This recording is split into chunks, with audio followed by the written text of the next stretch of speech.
para o momento, em vista da sua elevada potência magnética, porque as bolas e setas que nos eram atiradas detinham-se aí, paralisadas por misteriosa força. Se André Luiz já nessa época soubesse um pouquinho mais sobre campo de força, ele não diria que era tão misteriosa assim. Ele usaria exatamente o termo campo de força nesse processo de atuação. Redes magnéticas são comumente lançadas em nosso trabalho de apometria, quando em casos de bolsões, quando são encontrados para recolhimento de várias entidades ao mesmo tempo. Em vez de pegar uma por uma, pega logo todo mundo de uma vez só, auxilia todo mundo com muita tranquilidade e encaminha para o hospital para dinamizarmos o processo. Isso também é uma estrutura de campo de força. Campo de força não serve somente para caráter de proteção.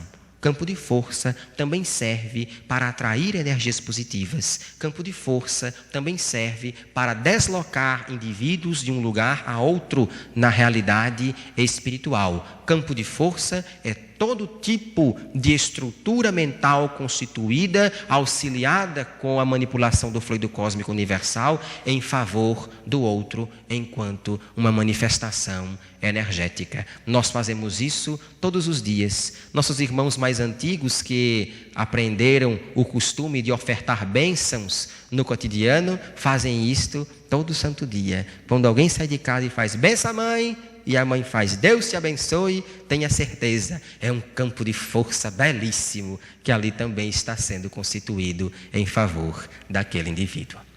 O magnetismo não se limita unicamente à ação terapêutica. Tem um alcance muito maior. É um poder que desata os laços constritores da alma e descerra as portas do mundo invisível.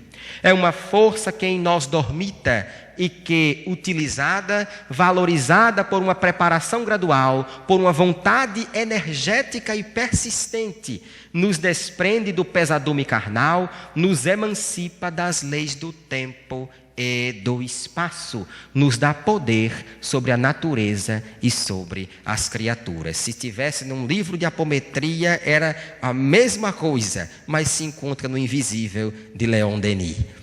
Até mesmo a possibilidade de se trabalhar e se emancipar da lei do tempo e do espaço. E vejam que nessa época a teoria da relatividade de Einstein não estava nem sequer desenvolvida ainda. Para nós compreendermos que não há passado, presente, nem futuro. Há um contínuo energético onde nós podemos modular o momento do pensamento, o momento de atuação energética do indivíduo. Por isso que um ato de amor hoje apaga uma multidão de pecados para trás e renova possibilidades para o futuro. Trabalha o presente, o passado e o futuro de uma única e só vez. Laços constritores da alma são desatados através de um campo de força. Voltei, irmão Jacó e Francisco Cândido Xavier. Já leram esse livro? Já leram? Pronto. Em Voltei, Francisco Cândido Xavier, irmão Jacó, relata nesse exato momento o descerrar dos laços fluídicos de irmão Jacó.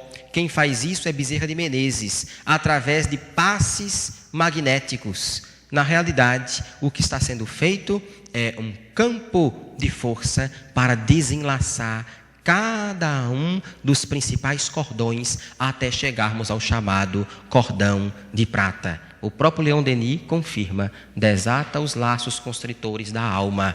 Da mesma forma, esse desatar pode significar não um desatar completo, mas uma flexibilização desse cordão. E se assim o é, também está muito explicado o porquê é que os pulsos magnéticos, como disciplinamento da energia e construção de um campo de força, faz com que todos os médiuns em volta de um trabalho apométrico venham a desdobrar todos igualmente de uma única vez, fundamentado em Leon Denis.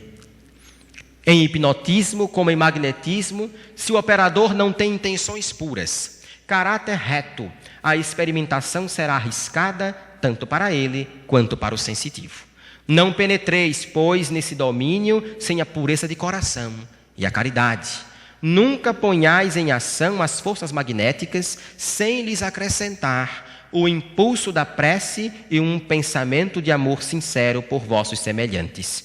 Assim procedendo, estabelecereis a harmonia de vossos fluidos com o dinamismo divino e tornareis sua ação mais profunda e eficaz. Novamente, a ética aí apresentada para a ciência espírita, aquela que nos fundamenta sobre as soberanas diretrizes evangélicas. Falamos de pulsos, falamos de campos de força, agora a possibilidade de entrarmos no chamado desdobramento induzido. Embora durante a vida o espírito seja fixado ao corpo pelo perispírito, essa na visão tripartite apresentada pedagogicamente por Allan Kardec, corpo físico, perispírito e espírito, ainda que com a doutrina complementar, a codificação, outras dimensões de corpos tenham sido descobertas, tenham sido assim evidenciadas. Não é tão escravo que não possa alongar sua corrente e se transportar ao longe, seja sobre a terra, seja sobre qualquer outro ponto do espaço. Isso em A Gênese capítulo 14, item 23. É comum nós visualizarmos essa ideia de qualquer outro ponto do espaço. E aí nos dá a feliz oportunidade para dizer que a apometria, como a grande maioria deve saber, não trabalha encaminhando ou atuando diretamente em relações ao espaço de forma nenhuma. Aqui já está muito bom, tá certo? A gente fica por aqui mesmo, não tem nada de mandar espírito para fora do planeta, mandar coisa, destruir tudo quanto é canto. Não há trabalho de apometria nesse sentido, que fique muito claro. Se assim fosse, não seria apometria, não seria atividade espírita, não seria espiritismo, seria qualquer outra coisa, menos a apometria que nós estamos aqui colocando sob as soberanas diretrizes evangélicas. Nesse espaço, aqui comentado, Allan Kardec fala exatamente sobre esses pontos do espaço, devido à atuação de médiuns que em estado de êxtase tinham a possibilidade de visitar mundos felizes. Se nós tivermos a possibilidade de ler alguns fascículos da Revista Espírita de Allan Kardec, vamos perceber ali médiuns que tinham a possibilidade de ir a Júpiter, de ir a Urano, de ir a Marte, e traziam as informações de como funcionava as realidades nesses outros planetas. Hoje em dia é um assunto que infelizmente não é tão estudado nas casas espíritas. Tem espírito até que tem medo de extraterrestre. É um negócio assim meio estranho, né? Espírita com medo de espírito, a gente até fica meio assim, mas espírita tem também medo até de extraterrestre. É um negócio impressionante. Mas não se preocupe não, meu amigo. Vá para o espelho, veja um extraterrestre que é você, que veio de outro planeta, outra galáxia, e está pairando por aqui de vez em quando. Tá? Já você volta para casa. Não se preocupe. Os fenômenos do sonambulismo natural se produzem espontaneamente e são independentes de toda causa exterior conhecida. Todavia, em certas pessoas dotadas de uma organização especial, eles podem ser provocados artificialmente pela ação de um agente magnético. O Livro dos Espíritos, questão 455.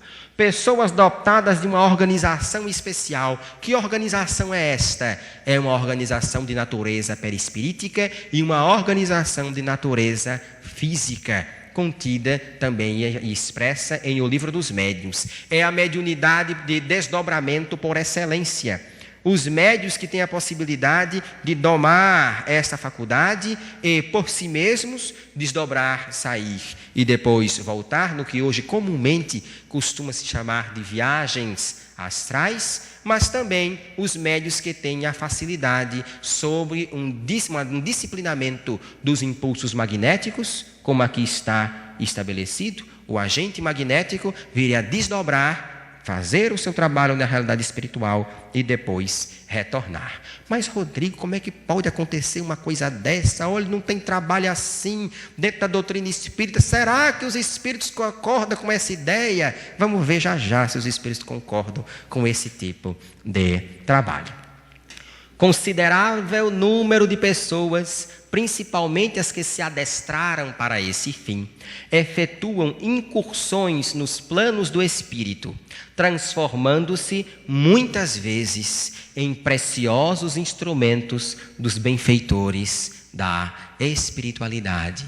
Em especial aqueles que se adestraram para esse fim, que passaram pelo processo de educação dessa faculdade mediúnica, de desenvolvimento desse trabalho de desdobramento. E aí vem a proposta, e não é qualquer proposta, veio a proposta de Dona Joana de Ângeles. Proporíamos o desdobramento consciente da personalidade, isto é, do espírito, nas suas viagens astrais, através das quais experimente sempre, quando lúcido, maior liberdade, assim podendo superar as sequelas dos graves conflitos das reencarnações passadas em depósito no inconsciente. Esse trabalho nós vamos desenvolver um pouquinho mais para a tarde com nossa irmã Iracema Lins, também vai trabalhar as dimensões do agregado espiritual, mas vejam a sugestão, a proposta que Joana de Ângeles nos faz. Proporíamos o desdobramento, sim, em realidade de viagens astrais, de forma lúcida, pois que muitos acham que quando o grupo apométrico vem a desdobrar, todo mundo dorme. Dorme não, viu? Tem que ficar acordado e é bom que fique, para poder ter a possibilidade de dialogar e transmitir tudo o que está sendo visualizado no decorrer do trabalho, o que não significa que tais viagens astrais não se estabeleçam, o que não significa que o acesso a determinadas dimensões do mundo maior, seja nas esferas inferiores, seja nas mais elevadas esferas superiores, quando dá permissão dos mentores do trabalho, não venham a se estabelecer. Tudo isto pode acontecer, sim. Depende da necessidade do trabalho, da orientação que está sendo apresentada pela espiritualidade amiga. Mas, em geral, é um trabalho cotidiano de toda atividade apométrica. Entendido até aí? Tá tranquilo? Tá? Vamos lá. Aqui é bom. É um pouquinho grandinho, eu peço licença a vocês, mas é importante que seja feita a leitura. À noite, parecia adormecer, mas na realidade se achava em estado ligeiramente cataléptico, como se pôde verificar quando era modificada a posição dos membros. Repentinamente, lamenta-se ela e faz o gesto de repelir alguém. E então conta que tem ao seu lado uma pessoa que é absolutamente igual a ela, que está deitada ao seu lado, sendo ela obrigada a afastar-se para lhe dar lugar. É aborrecedor, diz ela, ter essa forma ao lado. Ao fim de alguns minutos desta cena, tendo aberto os olhos, parecendo desperta, tive a ideia, verificando que continuava insensível, de lhe soprar nos olhos, ordenando energeticamente. Guardem o termo, ordenando energeticamente, que despertasse. E ela se sobressalta. Então desperta. Olha-me e apenas parece ver-me. Olá, bom dia. Estava aí? Disse-me ela. Isso está contido no livro Fenômenos de Bilocação e Desdobramento, de Ernesto Bozano. E ele diz: as magníficas experiências de exteriorização da sensibilidade são reais. E se assim é para as provas de autoscopia experimental, nada se opõe a que o mesmo aconteça nos casos de autoscopia espontânea. Autoscopia era o nome antigo para a chamada EQM, experiência de quase morte. Aquele pessoal que tem um desdobramento muito lúcido e consegue enxergar o corpo lá deitado e a pessoa cai em cima, vê tudo, retorna e ainda conta o que foi que viu. Não é assim? Pronto. Autoscopia era o termo utilizado por Ernesto Bozano à época do século XIX. Mas ele fala não de qualquer tipo de autoscopia. Ele fala de uma autoscopia experimental. Um desdobramento induzido propositadamente para a realização de um tipo de experimento. No slide anterior, nós vamos perceber aqui. Tem ao seu lado uma pessoa que é absolutamente igual a ela. Ela não tem, essa senhora, uma pessoa que é absolutamente igual a ela. É ela, exteriorizada, que ela também percebe. É o contrário. Ela consegue visualizar o corpo deitado ao lado. Tanto é que ela ainda não tem total controle na estrutura física de toda a sua sensibilidade. É o que se chama da chamada exteriorização da sensibilidade. Nós, médiuns de psicofonia, de uma forma geral, experimentamos isso em grau um pouco menor nos trabalhos de incorporação, quando em regime de preparação, quando alguns se sentem inchados, como se estivessem em estado de balonamento, como diz a espiritualidade, um pouco pesados, como se fosse astronauta, aquela coisa assim, um pouco de adormecimento, tudo isso pela expansão do âmbito perispiritual. No caso dela, é muito mais presente, pois se trata não apenas de uma expansão, mas de um desdobramento de natureza completa e induzida. Implantes. Implantes é um dos temas que às vezes se tornam difíceis de nós trabalharmos à luz da ciência espírita propriamente dita, quando nós estamos estabelecendo as pesquisas realizadas pelos encarnados.